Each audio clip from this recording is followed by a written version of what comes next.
he went through the agony. And if I can't tag Cliff Wilson in this, I'm going to at least put his hashtag in there so that he can hear it, because he'll get a kick out of it, or somebody will. So tell them about the first time. You don't have to tell them the numbers and exactly what we do, because I'm not trying to get that out. But you can at least tell them the one thing. Give us the non-proprietary version of what you do. Yeah. So I'll just to add on to kind of what you were talking about with the post-show metabolic build. So I guess what Matt left out was that increase in calories and actually into a surplus. Well, first off, I was traveling. I was in LA for work, and it was like kind of a good time. I just was, it was a good time to get some good workouts out, and I was in like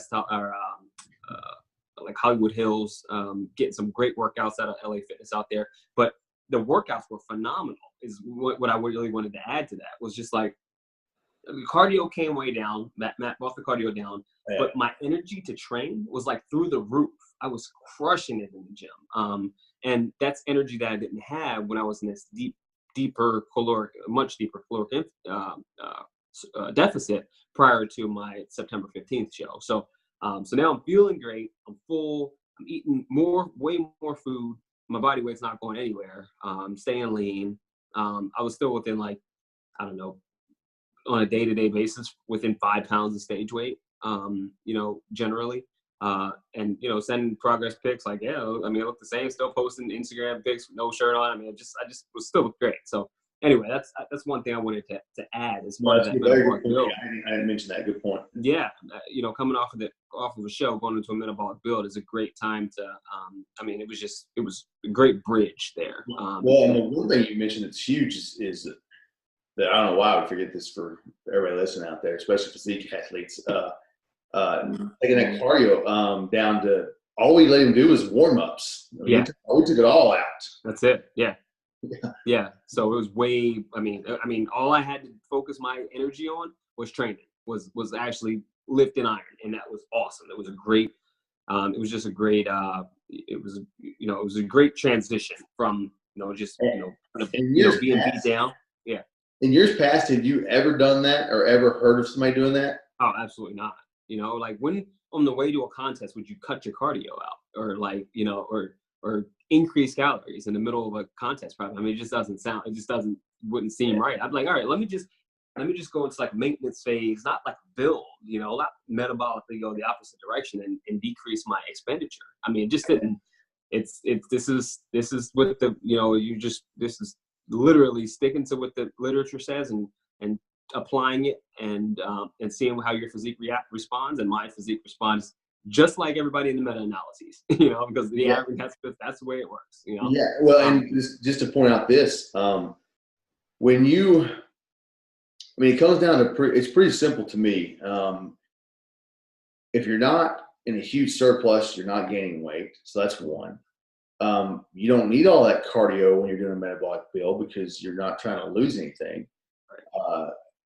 Then you're having great workouts and great psychology as well, because you're not having to suffer through anything. You're not fighting your body mentally to continue to push forward. And then it should go to show everybody out there this. A lot of people wait too late, start too late in a prep by a long shot. They give themselves like 12 weeks. I've even heard people 8 and 9 weeks. Yeah. And it's okay to go out without a coach. You've done it, Congo. Mm-hmm. Others have, but the best really do have a coach. They do.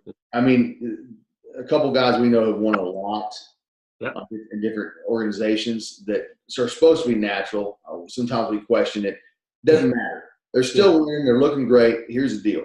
They all have coaches, even though they themselves coach people. Absolutely. So if I was doing a contest prep to get on stage, I'd be calling Congo to say, hey, man, I need somebody to back me up on top of your face. I'm taking that emotion out as well, because you just have absolutely. Yeah, and that's when you start, and that's kind of what went into my decision making this season.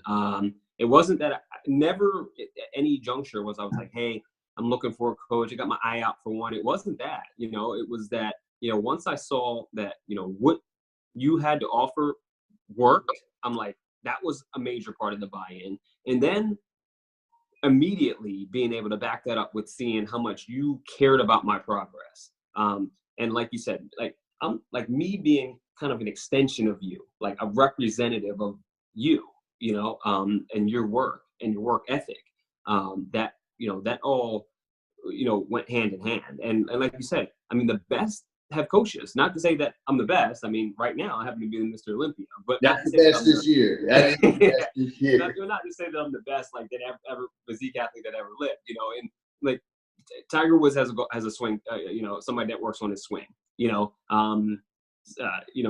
Sean Roden, the IFBB bodybuilding Mr. Olympia, has a coach. In fact, multiple coaches. Like, the best in almost everything they do. LeBron James has a shooting coach. They all have coaches, somebody else to look at what they do, no matter at what level they're at. And so, as I internalize some of these things, I'm like, I need to take away some of the emotion in this and let, somebody who really cares about my progress as much as I do take the reins. And that's when our relationship started to move in the direction it is right now.